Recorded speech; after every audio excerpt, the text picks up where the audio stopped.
A very cheerful good morning to all my dear students. Dear students, today we are going to study chapter number 3, Motions of the Earth of Geography. So let's start with the chapter that is Motions of the Earth.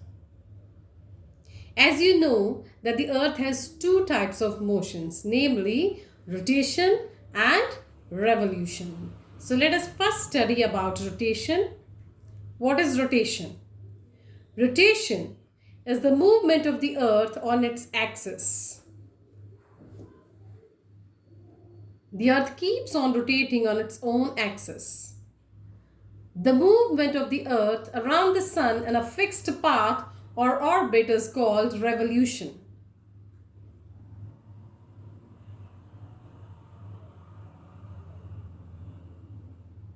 The axis of the earth, which is an imaginary line, makes an angle of 66.5 degrees with its orbital plane.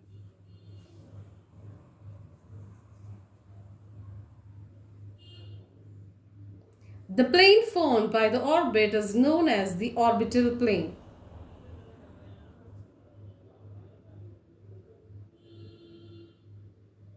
The earth receives light from the sun. Due to the spherical shape of the earth, only half of it gets light from the sun at a time.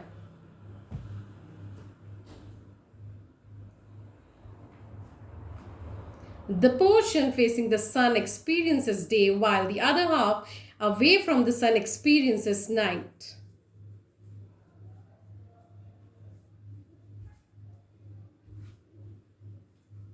The circle that divides the day from night on the globe is called the Circle of Illumination. This circle does not coincide with the axis. The Earth takes about 24 hours to complete one rotation around its axis. The period of rotation is known as the Earth Day. This is the daily motion of the Earth.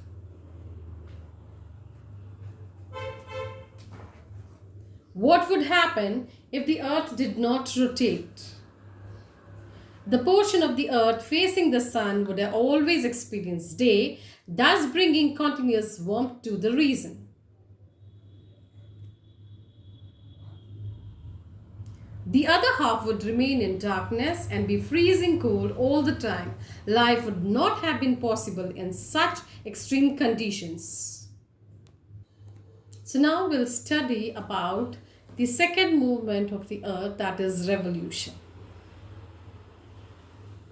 Every year, we all equally wait for our birthdays. But have you ever thought why a year has to be so long? Why do we have to wait for 365 days until our next birthday comes along? A year is 365 days long because that's about how long the earth takes to complete one revolution around the sun. Let's understand what does this mean. You already know the earth is not stationary. It rotates or spins around its own axis. As it spins, it also moves in another way. It revolves around the sun in an elliptical orbit. A full revolution takes 365 and 1/4 days, as called quarter days. For the sake of convenience, we ignore the quarter day, which is 6 hours, and think of a year as having 365 days. Over 4 years, the remaining 6 hours are added to 24 hours or one full day. This day is added to the calendar every 4 years. This is why every fourth year is a leap year.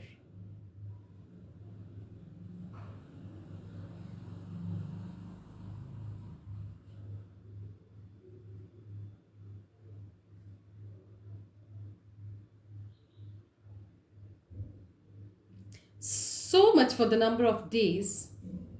What about seasons on the planet? Does revolution affect the seasons on the earth too?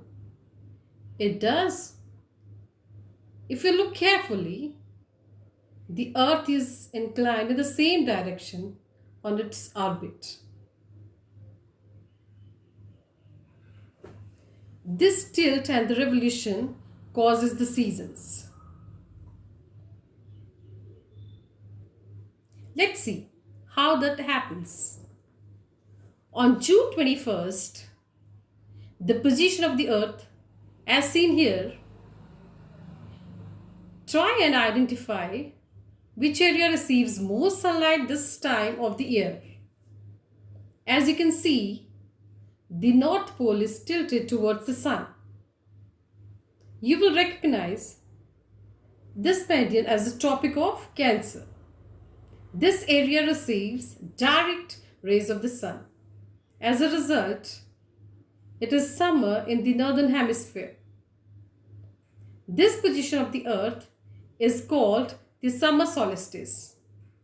Longest duration of sunlight is on 21st June. Earth position here is called the summer solstice. Sunlight in these areas is at its maximum during this time of the year, and hence we have longer days and shorter nights. In fact, the areas beyond the Arctic Circle had daylight for 6 months at the stretch. The reverse happens in the southern hemisphere. With less sunlight, the days are shorter and the nights are longer. Now let's follow the Earth's orbit. The Earth must have reached another turning point. There it is December 22nd. This is when the Earth reached the other end of the orbit. The North Pole is facing away from the sun now.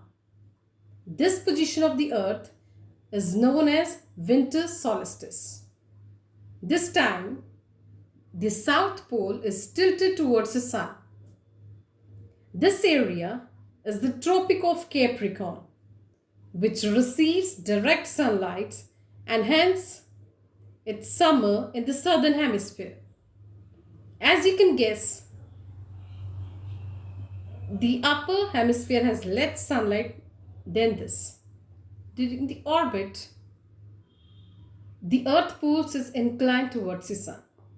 Thus, on two occasions, March 21st and September 23rd, sunlight falls directly on the equator. This position of the Earth is called an equinox. On these days, the day and night have equal duration on the Earth. On September 23rd, it is autumn season in the northern hemisphere and spring in the southern hemisphere. The opposite is because on March 21st, when it is spring in the northern hemisphere and autumn in the southern hemisphere. In this module, we learnt about the Earth takes 1 year or about 365 days to revolve once around the Sun. The Earth rotates on its own axis. The Earth revolves around the Sun in an elliptical orbit. A full revolution takes 365 and 1/4 days. A leap year comes every 4 years. The extra day in a leap year is formed by adding up the quarter days or 6 hours over 4 years. The Earth's axis is inclined at an angle of 23.5 degrees to the vertical. The Earth's tilt and revolution causes the change of seasons.